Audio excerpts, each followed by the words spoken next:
Hi everyone. First of all, I bring greetings to you all in the name of our Lord and Savior Jesus Christ.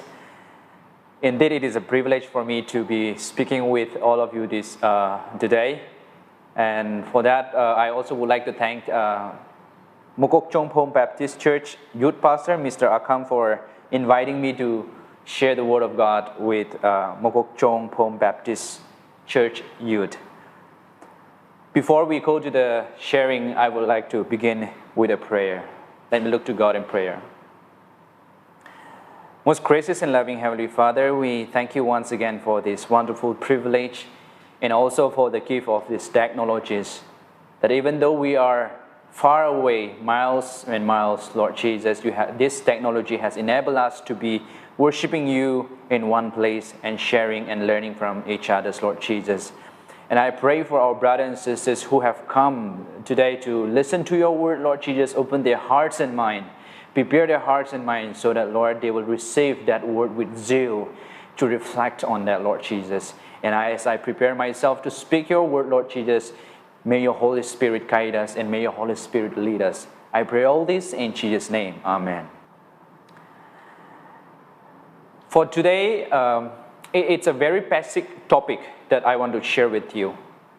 And the topic is, what is Christian?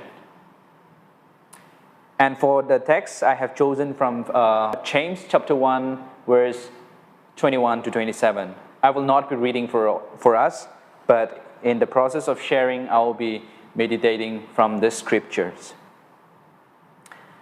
You know, friends, the only reasons why we are here today, why I am sharing this with you and why you are listening the message, is because we are Christians. But wait a minute, we should give a pause this time. Christian, what does it mean? In order to understand these particular questions, we need to, in order to understand these particular words, we need to go back to the very basic questions. That is our topic. What is Christians? You know, today, why so many Christians are not being able to have their faith deeply rooted in God? Why they are not able to put all of their confidence in God? It's because one reason is we truly do not understand what does it mean to be a Christian. And we have a many wrong understanding of Christians. Today, if I ask you, how did you become a Christian?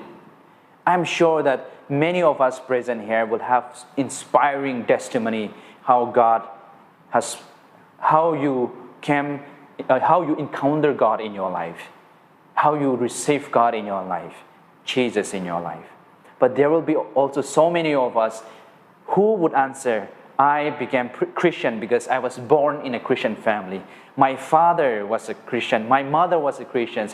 Mula abu pra Christianity pustiris first anisha.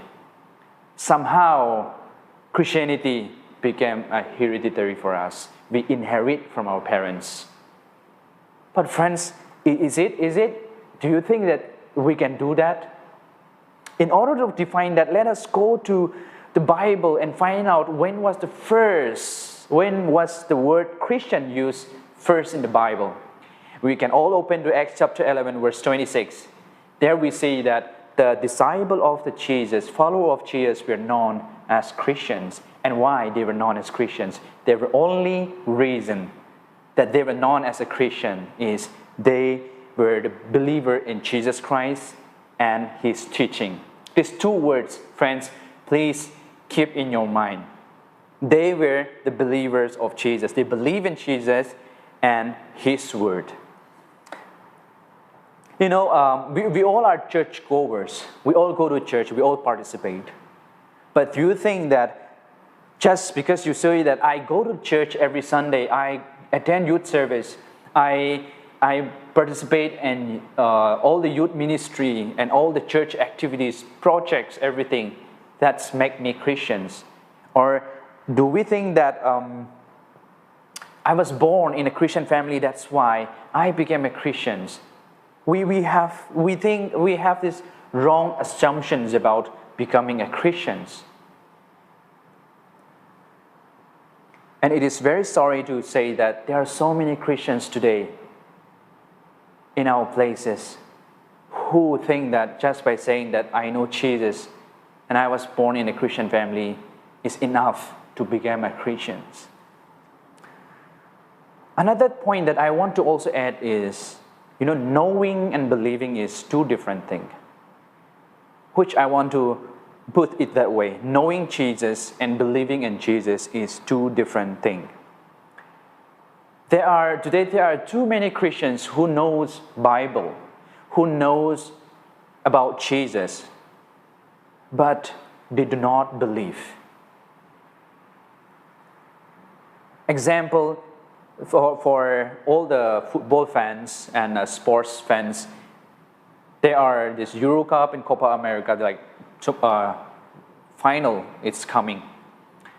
And there are people, we have our own idols in that football, like we have our own stars. Like I have my own stars, you have your own stars, that idols, and we know them, right? We know them in a sense that we just know them, they are football star. We just know them, they are somebody who is good at playing football. More than that, there is nothing. There is no intimate relationship. There is no this communication or relationship. But when it comes to our relationship with Jesus Christ, it's totally different. Knowing about Jesus as someone who was born 2,000 years ago and has done so many miracles and had died on the cross for your sin and for my sin, that's it. It is not enough. It is just knowing about Jesus Christ. But we need to know Jesus Christ. That is by reading the Word of God. And just not knowing, but we need to believe in that Word. Are we just knowing about Jesus Christ, or are we really knowing Jesus Christ in our life?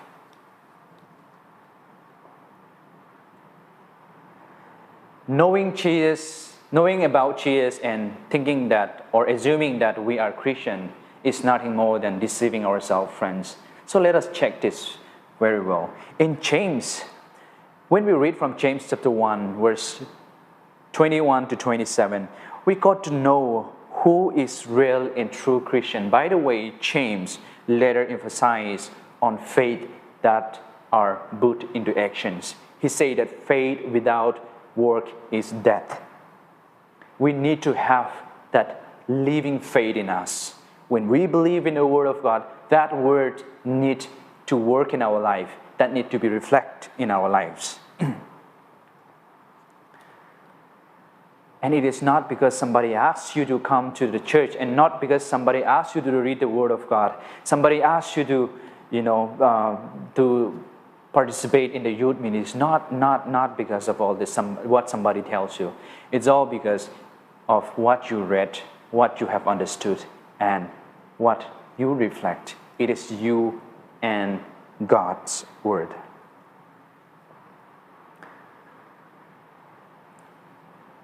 God is not really impressed by our ears and lips service.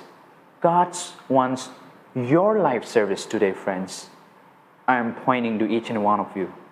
God wants our service.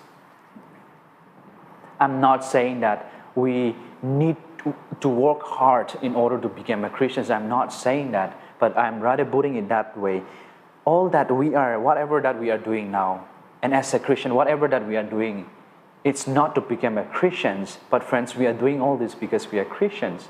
We believe in Jesus Christ. That's what Jesus has taught each and every one of us. True Christians are someone who put others ahead of them. True Christians are someone who think about others. True Christians are someone who receive and listen to the Word of God with humility. True Christians are someone who humble themselves. But in our context today, it is very sorry to say that our churches, our belief system is becoming more self-absorbed. But when we look to the gospel of Jesus Christ, nothing of the sort of gospel was taught by Jesus Christ, and neither lived his life in that way. But Jesus was always standing for the right, serving the needy, helping the weak. Jesus was always standing with the weaker section of the societies. And as for the matter, he was always willing to forgive our sins. Because if we were not forgiven, we will be eternally punished. Saying that poor conditions of our life, Jesus has openly stretched up his arms for our sins. Christians are someone who cares for the weak, poor, and the needy. And in our context today, friends, we are all young. It doesn't mean that we cannot do anything. We are all young, but we are all believers. When we looked at Mark chapter 10, verse 45, Jesus says that he did not come to be served, but he came to serve. Can we have that example in our life, friends? Can we humble ourselves before God and others and always think that we are not here to be served by others, but we are here to serve each other, to serve the people, to serve our friends? Can we have that attitude in us, friends? My dear brothers and sisters,